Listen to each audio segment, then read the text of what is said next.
Thank you and welcome to the show today. The topic today is a revisit, in a real sense, of some of the things that we've been talking about on this program. And the topic is Help Me, I'm Coming Home. It is an effort on our part to deal with the problems that individuals who have offended against society are now coming back into society, and the whole question of readjustment. And so the essence of what we will talk about will come from Pastor KWalker.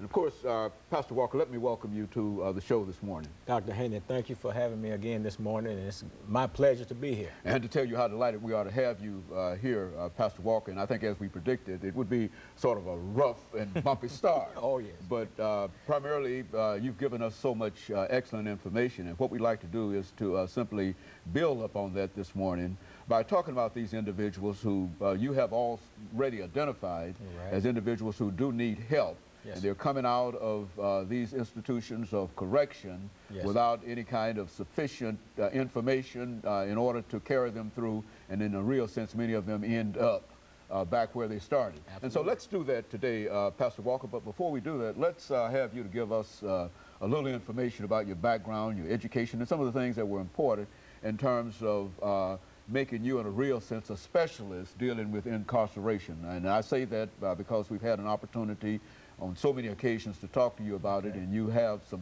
real information in reference to this question. Okay. Well, Dr. Haney, I'm KWalker. I'm the pastor of the Hands of God Christian Church. I'm also the founder of the Hands of God Recovery Ministries here in Nashville.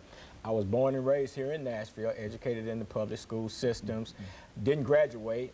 Actually ended up getting a GED through OIC some years after I had attended the Navy and went to the Navy and got out of the Navy.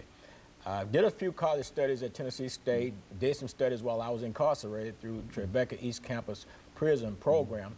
Don't have a degree in any particular field, but I got a measure of knowledge of a lot of different things, especially concerning important issues that we face in life on a daily basis. And that's why I'm here today. I spent time in active drug addiction for 17 years of my life. I've been in active recovery process for almost 20 years, and I'll be 20 years this year.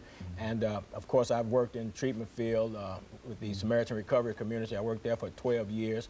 And of course, from there, with all the collective information and knowledge that I have been able to go forward and form this ministry called the Hands of God Recovery Ministries, in which we utilize to work with individuals that are coming out of the prison system, trying to make that adjustment back into society, as well as others that maybe may have not experienced crime or anything, but just homelessness or drug addiction and things like that, and trying to actually give them a new start in life. And that's what we're all about.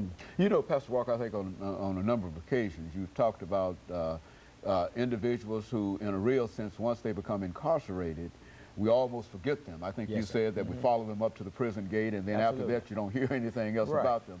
And so this is but now tell us and identify for us today the individuals that are incarcerated, which is to say, give us some kind of figures and some kind of information in reference to individuals who are incarcerated and the parole system that they have to face in order to come out, so that they might be readjusted. I haven't looked at the stats, the TDOC stats, the Tennessee Department of Corrections stats, in terms of how many individuals are currently incarcerated in our system.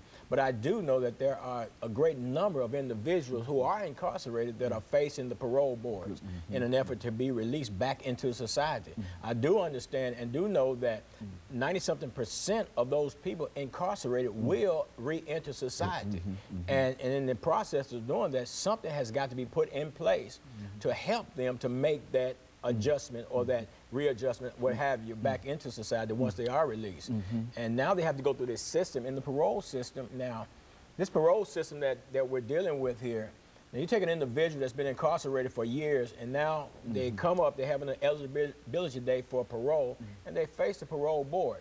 Now, during that process of time, a lot of these individuals have completed programs that are inside the institution that's designed to help to rehabilitate them. But when they reach the parole board and they're sitting in that chair, And it seems like no one is interested on the other side of that table, being the parole hearing officers, as to what accomplishment these individuals have made. They're more interested and more focused on looking at the crime itself than looking at what this individual has done, because here's an individual apparently is eligible for release back into society. So what I would want to know, if I was a parole hearing officer, what have you done to develop yourself in a positive way that could say to me, I can release you back into society, rather than spending all of that time focusing up on the offense that an individual committed. I mean, once I commit the offense, Dr. Haney, the offense has been committed, you know. And of course, we're getting ready, Pastor Walker, for our first commercial break, but I understand exactly what you're saying here is that these are individuals that are going to really be enter into society. Yeah. And our best shot is to try to find out how to bring them back. Of course, we'll be back with our audience following this very, very short commercial break. I'm coming home.